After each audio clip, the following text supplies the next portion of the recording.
ఉన్న బంగారాన్ని విడిపించి ఆ రోజు ఆన్లైన్ రేటుకే మేము కొంటాం. Sharma gold company. ప్రస్తుతం మనతో పాటు ఉన్నారు గతంలో టీటీడీ ఈవోగా పనిచేసినటువంటి ఎల్వి సుబ్రహ్మణ్యం ఐఏఎస్ గారు. ఒకసారి ఆయనతో మాట్లాడదాం. లడ్డూ ప్రసాదం కల్తీ జరిగిన దానిపై ఆయన ఏమంటారో ఒక్కసారి చూద్దాం. సార్ నమస్తే అండి. నమస్కారం. సార్, చాలా కాలం పాటు మీరు టీటీడీకి ఈవోగా పనిచేశారు. ఇప్పుడు ఏదైతే తిరుమల తిరుపతి దేవస్థానానికి సంబంధించి లడ్డూ ప్రసాదం విషయంలో వస్తున్నాయో ఆరోపణలు, కల్తీ జరిగిందని చెప్పేసి, అనిమల్ ఫ్యాట్ అందులో ఉందని చెప్పేసి, నెయ్యి సరైనది యూజ్ చేయలేదు, ఇదంతా కూడా వింటుంటే ఏరియాలకు సంబంధం లేకుండా ప్రతి ఒక్కరూ ఆ తిరుమల తిరుపతి వెంకటేశ్వర స్వామి భక్తులందరూ బాధపడుతున్నటువంటి సందర్భం. ఏదో ఒక సందర్భంలో మనం కూడా తినే ఉంటాం కదా అని చెప్పేసి, పిల్లలకు పెట్టి ఉంటాం ఇంట్లో అని. సో మీకు తెలుసు, మీరు చాలా స్ట్రిక్ట్ ఆఫీసరు, మీరు చాలా కాలం పనిచేశారు ఈవోగా. అసలు ఏం జరిగి ఉండొచ్చు, ఎందుకు ఇలా జరిగి ఉండొచ్చు, ఎక్కడ ల్యాబ్స్ ఉంటే ఈ రకమైనటువంటి కల్తీ జరిగే అవకాశం ఉంటుంది సార్? మొత్తం చెప్పండి కొంచెం. ఇవాళ నేను కూడా నా ప్రాయశ్చిత్తాన్ని నేను పాటిస్తున్నాను. ఇవాళ పొద్దున్న జూబ్లీ హిల్స్ లో ఉన్న వెంకటేశ్వర స్వామి గుడికి వెళ్ళి మనసారా వారిని ప్రార్థించి మనందరినీ కూడా క్షమించి, జరిగిన అపరాధానికి స్వామివారికి కోపం రాకపోవచ్చు కానీ ఆయన పరివారానికి కోపం వస్తుంది. మన నిత్య జీవితంలో కూడా చూస్తుంటాం. ఎండి గారికి ఎప్పుడు కోపం రాదు కానీ ఎండి గారు ఆఫీస్ లో పనిచేస్తున్న మేనేజర్ గారికి కోపం వస్తుంది. ఆ విధంగా స్వామివారి కోపం రాకపోవచ్చు కానీ ఆయన చుట్టూతా ఉన్న పంచభూతాలు తప్పకుండా ఆగ్రహం చెందుతాయి. మానవాళికి అందరికీ కూడా దానివల్ల చాలా చెడు జరుగుతుందనే ఒక భయంతో పండితులు ఇతర పెద్దలు చెప్పినట్టుగా ఎవరికి తోచిన విధంగా వారు క్షమాపణ కోరుకోవడం, స్వామివారిని ఇలాంటి తప్పులు రాకుండా దయచేసి నువ్వే మాకు దారి చూపించు అని అడగడం. ఇంకా వర్తమానంలోకి వచ్చినప్పుడు ఇక్కడ తప్పులు దొరిలాయి అని చెప్పడానికి మనకి సాక్ష్యాలు ఎదురకుండా కనిపిస్తున్నాయి. ఇది శ్యామలరావు గారో ఎవరో దీన్ని కృత్రిమంగా తయారు చేశారని మనం ఇంకా అలాంటి అనుమానాలు పెట్టుకున్నామంటే బహుశా మనం ఇంకా పెద్ద శిక్షకి లోనయ్యే ప్రమాదం ఉందమ్మా. కాబట్టి ఇవాళ టెస్ట్ రిజల్ట్స్ వచ్చాయి, అవి బహిరంగపరిచారు.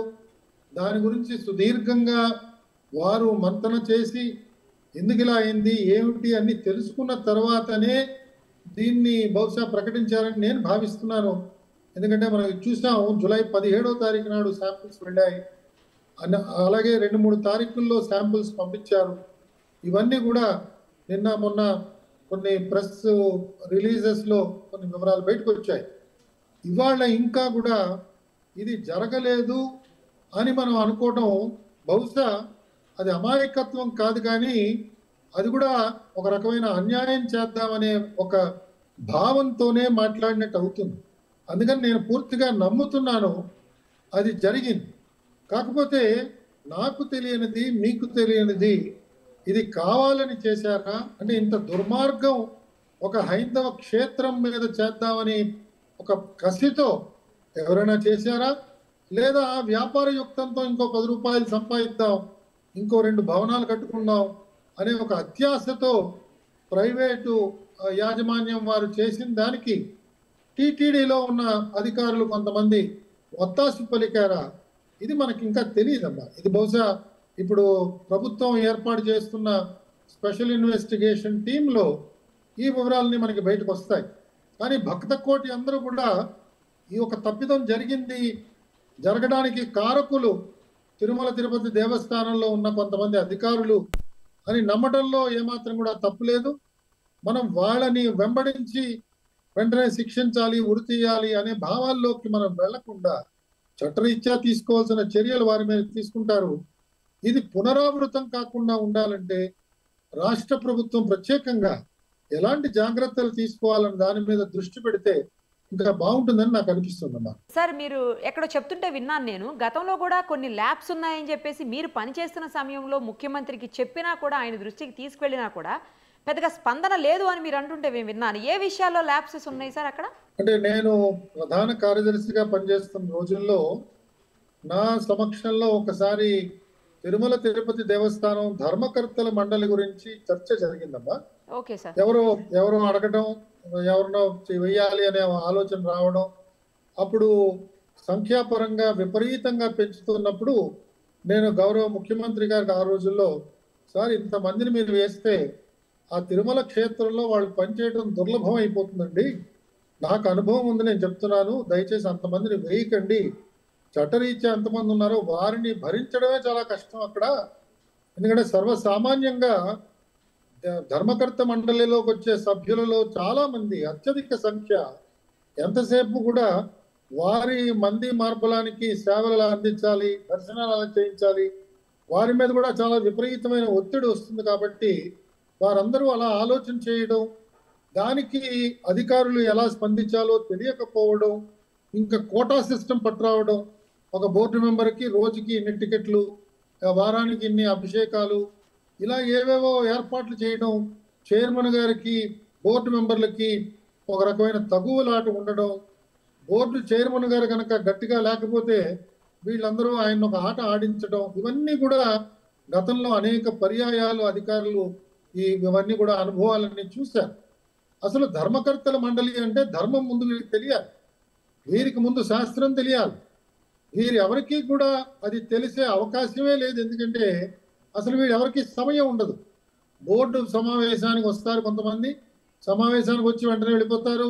కొన్నిసార్లు ఇతర సమయాల్లో వాళ్ళు వస్తారు, కానీ వాళ్ళు ఎవరికి ఏదైనా గ్రంథాలు కూర్చుని చదువుకుందాం, లేదా పెద్దవాళ్ళు ఎవరినైనా పిలిచి వాళ్ళ చేత ఉపన్యాసాలు ఇప్పించుకుందాం, అలాంటి దృష్టి ఉండదు. వారు ఏదో ఒక ఎమ్మెల్యేగా ఎక్కడ ఉంటారు, వారికి ఉండవలసిన కర్మలు వాళ్ళకు ఉంటాయి, వాళ్ళ కార్యక్రమాలు వాళ్ళకి బిజీగా ఉంటారు. పోనీ ఈ విషయాలు తెలిసిన వాళ్ళు బోర్డులో ఎవరైనా ఉంటారంటే, నేను పనిచేసిన 2 సంవత్సరాల్లో, నేను ఎక్కువ కాలం లేదమ్మా, 2 సంవత్సరాల 3 నెలలు మాత్రమే పనిచేశాను.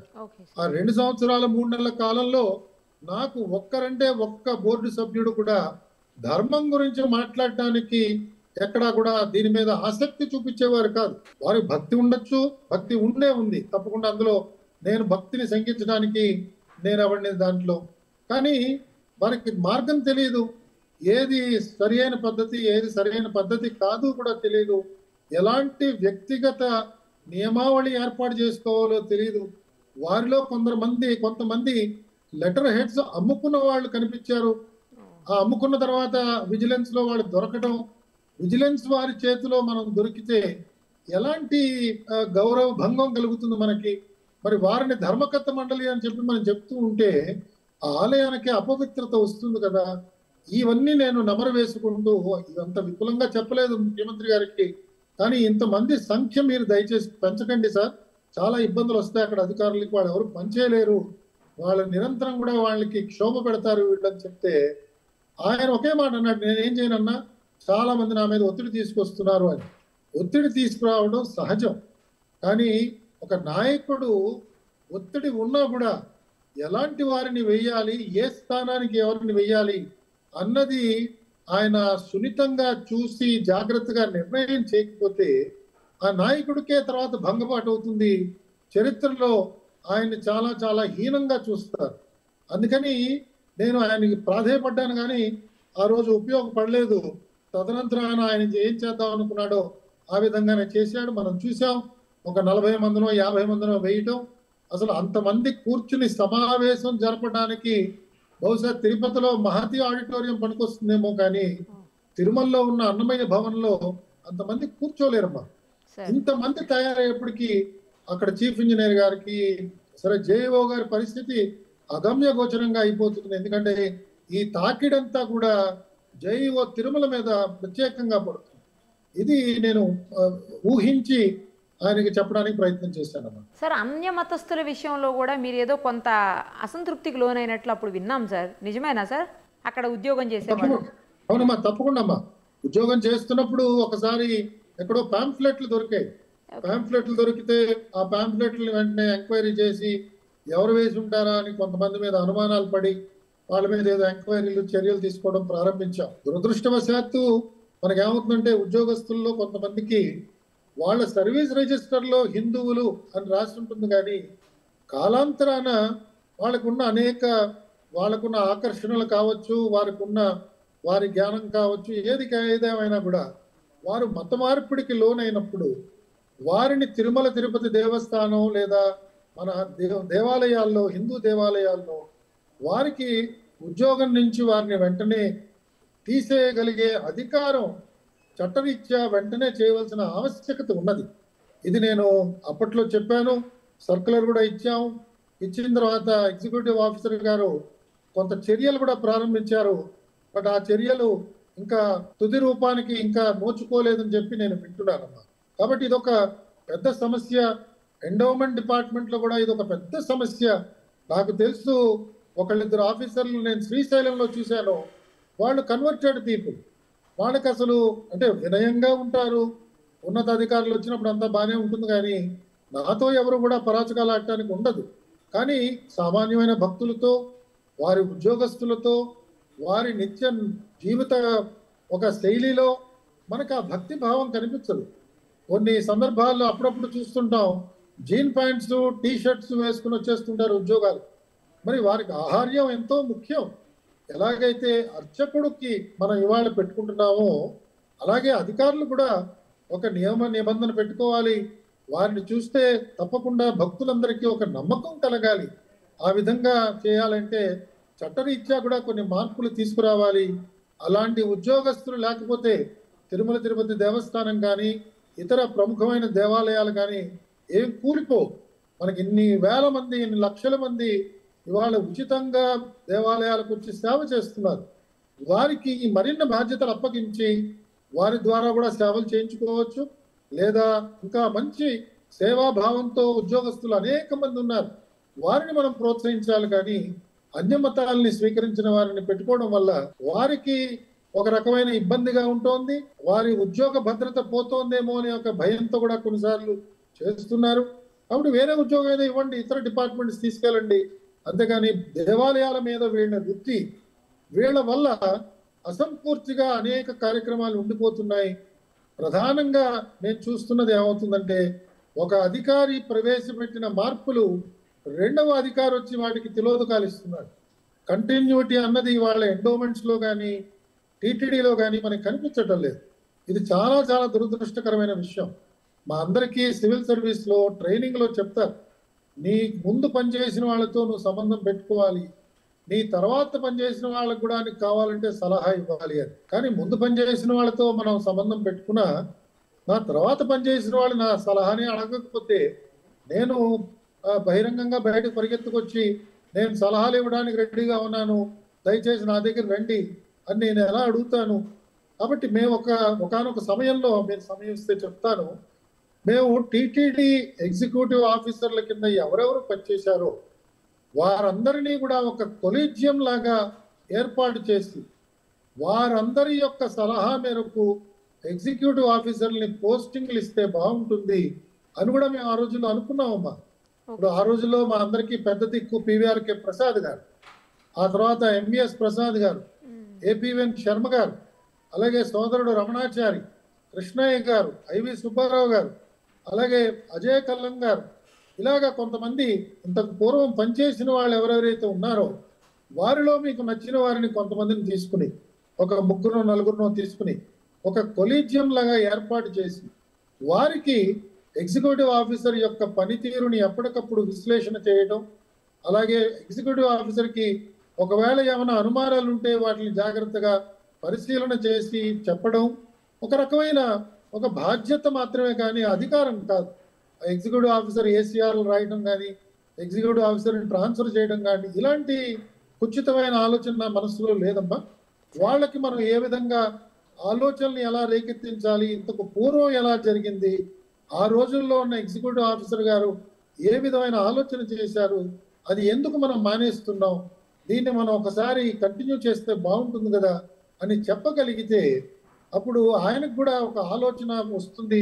ఇప్పుడు ఉదాహరణకి శ్యామలరావు గారిని తీసుకుంటే మొన్నటిదాకా ఉన్నత విద్యలో ఉన్నారు ఆయన. ఆ ఉన్నత విద్యలో ఎలాంటి ప్రమాణాలు సాధించాలి, ఆ విశ్వవిద్యాలయాలన్నీ ఎలా నడిపించాలి అన్న దాని మీద ఆయన పూర్తి దృష్టి పెట్టుంటాడు. తిరుమల తిరుపతి దేవస్థానంకి రాగానే ఆ మరుక్షణం నుంచి మనం అన్నీ కూడా ఆయనకి తెలిసిపోవాలని అంటాం. ఎలా ఆయనకి తెలుస్తాయి, ఎవరు చెప్తారు? చైర్మన్ గారు లేరు. చైర్మన్ గారు ఒకవేళ ఉన్నా కూడా ఆయనకి పరిజ్ఞానం తెలియదు. నాలాంటి వాళ్ళు ఎవరైనా వెళ్ళి ఆయనతో మాట్లాడాలన్నా కూడా ఒక గంట అరగంట పాపం ఆయనకున్న సమయాన్ని ఆయన గౌరవంతో నాకు ఇచ్చి మాట్లాడించుకోవడం జరుగుతుంది. కానీ ప్రతిరోజు ఒక సంఘటన జరుగుతుంది, ప్రతిరోజు ఒక అనుభవం వస్తూ ఉంటుంది. ఎవరిని ఎక్కడ ఏర్పాటు చేయాలి, ఏ అధికారికి ఏ బాధ్యత ఇవ్వాలి, దాని మీద కూడా కొన్నిసార్లు తప్పుడు సూచనలు వారికి అందే ప్రమాదం ఉంటుంది. రాజకీయ లబ్ధి కోసం కొన్ని పోస్టుల్లో కొంతమంది వచ్చి కూర్చుంటుంటారు. వాళ్ళ వల్ల చాలా సమస్యలు వస్తుంటాయి. ఇవాళ ప్రస్తుతం తిరుమల తిరుపతి దేవస్థానంలో అదొక పెద్ద వివాదం కింద మారిపోయింది. ప్రతిసారి సోషల్ మీడియాలో చదువుతున్నప్పుడు పాత రోజుల్లో ఉన్న వాళ్ళే ఇంకా ఉన్నారు, వాళ్ళే ఇంకా ఆధిపత్యాన్ని చెలాయిస్తున్నారు అని దీని మీద విశేషంగా అనేక మీడియా పోస్టులు వస్తున్నాయి. కాబట్టి వీటి మీద ఈఓ గారికి అవగాహన రావాలన్నా, జాయింట్ ఈఓ గారు అలాగే ప్రస్తుత అడిషనల్ ఈఓ గారు వారికి అవగాహన రావాలన్న సమయం ఏర్పడుతుంది. ఈ సమయంలో వారి కింద ఉన్న ఉద్యోగస్తులు ఏ విధమైన వారు, వారి శీలం ఎలాంటిది, వారు ఎంత నిర్భయంగా వీరికి చెప్పగలరు, ఇవన్నీ కూడా కొన్నిసార్లు ఒక లాటరీ టికెట్ లాగా ఉంటుంది. కాబట్టి అది కొన్ని తీవ్రమైన సమస్యలకు కూడా దారి తీస్తుందన్నమాట. ఇది నాకున్న ఆలోచన కొలీజియం లాగా ఏర్పాటు చేయాలి. ఇంకొక నిమిషం మీ సమయం తీసుకుంటాను. ఉదాహరణకి గతంలో పలమనేరులో మేము మన దేశవాళీ ఆవులతో ఒక పెద్ద డైరీ ఫార్మ్ ఏర్పాటు చేసుకుని మనకి కావలసిన పాలు, మనకి కావలసిన నెయ్యి మనమే ఉత్పత్తి చేసుకుంటే బాగుంటుంది కదా అని ఆ రోజుల్లో పావులు కదపడం జరిగింది. చాలా మంచి ఆలోచన. నేను చెప్పేది 2011, 2013 ఆ సమయంలో. ఆ రోజుల్లో పలమనేరులో ప్రభుత్వ భూములు కొంత ఇచ్చారు.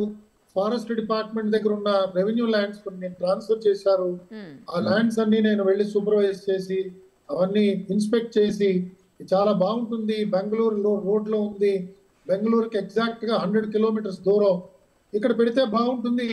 అలాగే ఆ దారంబడే పోతున్న భక్తులకి అక్కడెక్కడైనా కొంత నివాస స్థలం కూడా ఏర్పాటు చేస్తే ఆ భక్తులు వచ్చి ఆ గోసేవలో కూడా వాళ్ళు పాల్గొంటారు.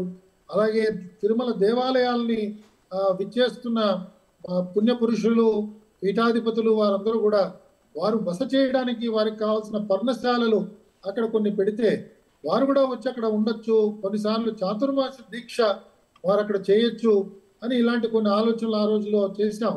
బట్ దాని తర్వాత మళ్ళీ ఆలోచన ఏమైందో ఎవరికి తెలియదు. సో ఈ కంటిన్యూటీ లేకపోవడం వల్ల కూడా తిరుమల తిరుపతి దేవస్థానం లాంటి సంస్థల్లో రావలసిన మార్పు రావట్లేదు.